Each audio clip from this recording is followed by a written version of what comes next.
ताजा निष्पक्ष खबरों के लिए कहीं नहीं है आपको जाना। प्रतिपक्ष संवाद का काम है सच्चाई आप तक पहुंचाना।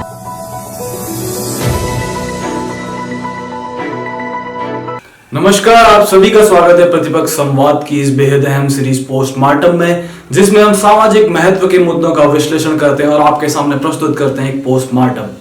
आज का जो सामाजिक मुद्दा हम आपके सामने लेके आए हैं वह मुद्दा है मानव वन्य जीव संघर्ष, यानी कि मैन एनिमल कॉन्फ्लिक्ट का। यह मुद्दा आज का मुद्दा नहीं है, यह मुद्दा बहुत पुराना मुद्दा है, पर बीते कुछ वर्षों में यह मुद्दा बेहद गहराता जा रहा है। अगर हम बात करें तो तेंदुए के हमले की, तेंदुए का बच्चों और बुजुर्गों को निवाला बनाना, हाथियों के झुंड द्वारा हमला करना, जंगली सुअर और बंदरों द्वारा ग्रामीण लोगों की फसलों को बर्बाद करने जैसी घटनाएं आए दिन सुनाई देती है। इसके साथ ही दूसरे पहलू की बात करें तो गुलदार को पीट पीट कर मार देना, विस्फोटक पदार्थों से वन्य जीवों को घायल करना, हाथियों की करंट से मृत्यु जैसी घटनाएं भी सामने आती रहती हैं। आखिर क्या कारण है कि मानव और वन्य जीव के बीच ये संघर्ष बढ़ता ही जा रहा है और दोनों ही पहलू सामने आ रहे हैं। और बीते कुछ वर्षों की बात करें तो ऐसी घटनाओं पर विराम लगने की बजाय ये घटनाएं ज्यादा से ज्यादा सामने आने लगी हैं। अगर हम आंकड़ों की बात करें तो हम आपके सामने प्रस्तुत करते हैं एक रिपोर्ट जो आपको बताएगी कि भारत में वन्य जीवों की स्थिति क्या है और क्या है इस संघर्ष के मायने। नमस्कार, मैं ज्योति पंतोड़ा, आप देख रहे हैं प्रतिपक्ष संवाद। भारत, जो कि एक बहुत जैव विविधता वाला देश है, जिसमें धरती की तकरीबन 7 से 8% प्रजातियां निवास करती हैं, जिसमें पेड़ पौधों की लगभग 45,000 और जानवरों की लगभग 91,000 प्रजातियां हैं। इसमें एशियाई शेर, एशियाई हाथी, एक सींग वाले गैंडे, हिम तेंदुए और ब्लैक बियर जैसे दुर्लभ जानवर भी हैं।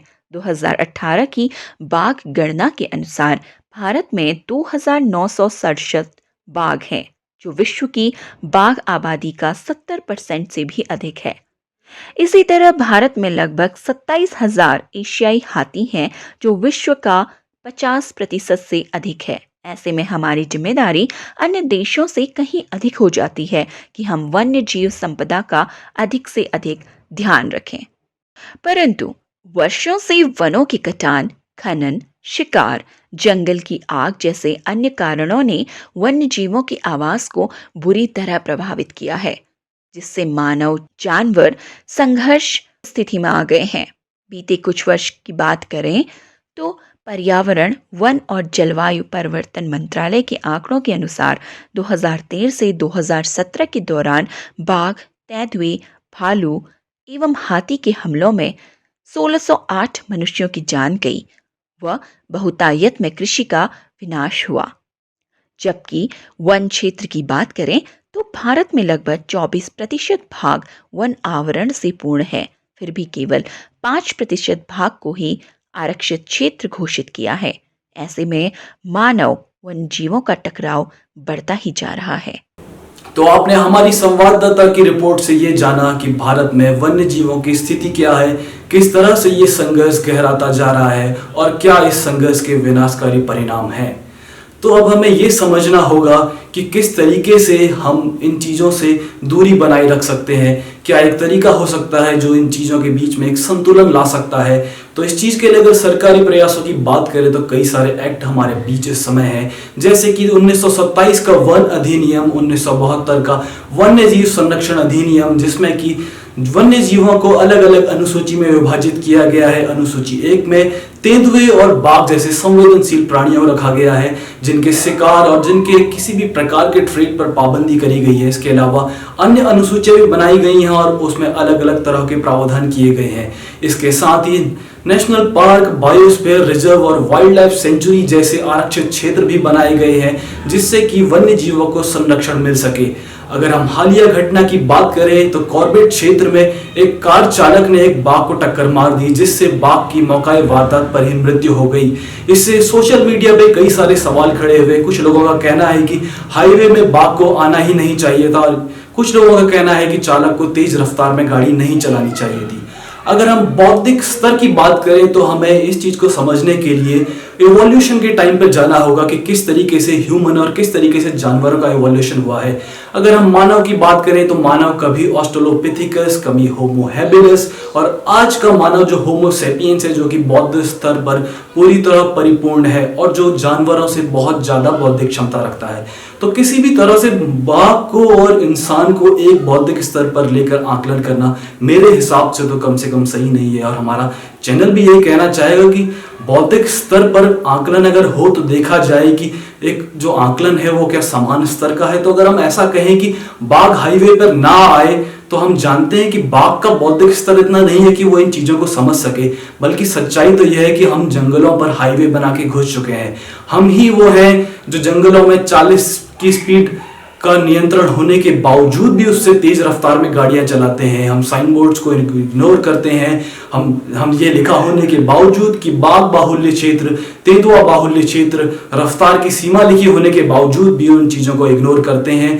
और ये कानून की भी कमी है कि हमारे पास आज तक ऐसे कैमरे नहीं लगाए गए हैं जो स्पीड को नाप सके, जो इन आरक्षित क्षेत्रों में तेज रफ्तार में चलने वाली गाड़ियों पर अंकुश लगा सके। ऐसी घटनाएं सामने आती हैं कि ट्रेन की टक्कर से किसी हाथी की मृत्यु हो जाती है, किसी ट्रक के द्वारा तेंदुआ कुचला जाता है, या फिर बाघ किसी कार की टक्कर से मारा जाता है। तो इन चीजों पर अंकुश लगाने के लिए हमें प्रौद्योगिकी का भी इस्तेमाल करना होगा, हमें विज्ञान का इस्तेमाल करना होगा। हम जानते हैं कि डॉपलर इफेक्ट हमने पढ़ा है स्कूल टाइम पर, लेकिन आज तक उसका इंप्लीमेंट हम बहुत कम जगहों पर देखते हैं। जरूरत है कि ऐसे आरक्षित क्षेत्रों में हम ऐसी चीजों को लगाएं जिससे स्पीड का अंदाजा लगाया जा सके। या फिर हम ये भी कर सकते हैं कि जिस तरीके से हमारे ओवर ब्रिजेस होते हैं रोडों में गाड़ियों के जाने के लिए, तो हम जानवरों के लिए भी एक जंगल ओवर ब्रिज का निर्माण कर सकते हैं जिसमें कि पेड़ पौधे लगे हैं और जो हाईवे के ऊपर से होते हुए जाता है। और काफी बड़ी मात्रा में हमें इस तरीके के ब्रिजेस बनाने होंगे कि वन्य जीव हैं तो निश्चित तौर पर वो उसकी एरिया पर हमने अगर लगाए हुए हैं, हाईवेज बनाए हुए हैं, तो वो भी किसी न किसी तरीके से उसे पार करना चाहेगा। और पार करने में ये समस्याएं आए दिन आती रहती हैं। और बात करें अगर हम वन्य जीवों पर एक महत्वपूर्ण विश्लेषण की, तो हम अपने विशेषज्ञों से जानना चाहेंगे कि क्या ऐसी बीमारियां और क्या उन्हें लगता है कि किस तरीके की समस्याएं आज के टाइम पर बनी हुई हैं कि ये संघर्ष दिन पर दिन बढ़ता ही जा रहा है। तो आइए हम बात करते हैं पशु चिकित्सक हल्द्वानी डॉक्टर जोशी जी से। नमस्कार डॉक्टर डीसी जोशी जी, आपका स्वागत है प्रतिपक्ष संवाद में। हमारा आज का विषय मानव वन्य जीव संघर्ष है। नमस्कार सर, मैं आपसे इससे जुड़े कुछ सवालों के उत्तर जानना चाहूंगा। जी हाँ। वर्तमान समय में मानव वन्य जीव संघर्ष बढ़ता ही जा रहा है। आपके अनुसार इसके पीछे क्या कारण हो सकते हैं? देखिए, ये बहुत जैसे आजकल बहुत हॉट टॉपिक है कि मानव वन्य जीव संघर्ष जो है बहुत बढ़ रहा है। जी इसका जो मुख्य कारण है, मैं आपको यहाँ पर ये बताना चाहूंगा कि जी यह मुख्य रूप से अस्तित्व की लड़ाई है जंगली जानवरों और इंसान के बीच में। जी जैसा हम सब जानते हैं कि हमारी जनसंख्या में बहुत ज्यादा वृद्धि हुई है जी और हमने अपने उपयोग के लिए, अपनी पशुधन की आवश्यकताओं के लिए अपने आसपास जो हमारे जो नेचुरल हैबिटेट है, जंगल है, उनको हमने बहुत ही जो है उनका जी दोहन किया है, जी जिसकी वजह से जो वन क्षेत्र है, जो जंगली जानवरों का जो प्राकृतिक आवास है, वो बहुत सिकुड़ गया है जी जी और हम उनके बीच बीच में बहुत अंदर तक घुस गए हैं, जिस हाँ कारण से हमारा जंगली जानवरों के साथ में जो आमना सामना होता है, इंटरफेस होता है, जी वो घटनाएं काफी बढ़ गई हैं। जी जी और इस कारण जो है संघर्ष जगह जगह से सुनाई देने को मिलता है। जी सर। और एक मुख्य कारण ये भी है कि जैसे इंसानों के द्वारा जो जंगली जीव हैं उनका बहुत बड़ी मात्रा में शिकार किया गया है पिछले कुछ वर्षों से, जी जी बल्कि इस 100 वर्षों से ये लगातार हो रहा है कि हम लोग अपनी आवश्यकताओं के लिए वन्य जीवों का शिकार करते हैं, कई बार शौकिया रूप से करते हैं, जिससे क्या होता है कि जो जंगली मांसाहारी जीव हैं, जी शाकाहारी जीवों का शिकार हमने कर लिया तो उनका खाना कम हो गया, तो अपने भोजन की तलाश में वो अपने हैबिटेट से बाहर निकल के आबादी वाली क्षेत्रों में आ जाते हैं और जी ये मानव जीव संघर्ष की घटनाएं होती हैं। इसके जी अतिरिक्त जैसे हम अपनी आवश्यकताओं के लिए कई बार जंगल में अंदर तक घुस जाते हैं, लकड़ी लाने के लिए, पशुओं को चराने के लिए, जी और कई बार हमने सड़कें बना दी हैं जंगली क्षेत्रों में, जी जिसकी वजह से जंगली जानवरों से हमारा अक्सर आमना सामना हो जाता है, इंटरफेस होता है और वहां पर ऐसी घटनाएं देखने को मिलती हैं। हाँ जी, डॉक्टर साहब मैं आपसे अगला सवाल ये करना चाहूँगा कि क्या समाधान आप देखते हैं इस समस्या को दूर करने के लिए? और क्या आपको भी लगता है कि जीवों के हमले कभी-कभी भूलवश भी होते हैं?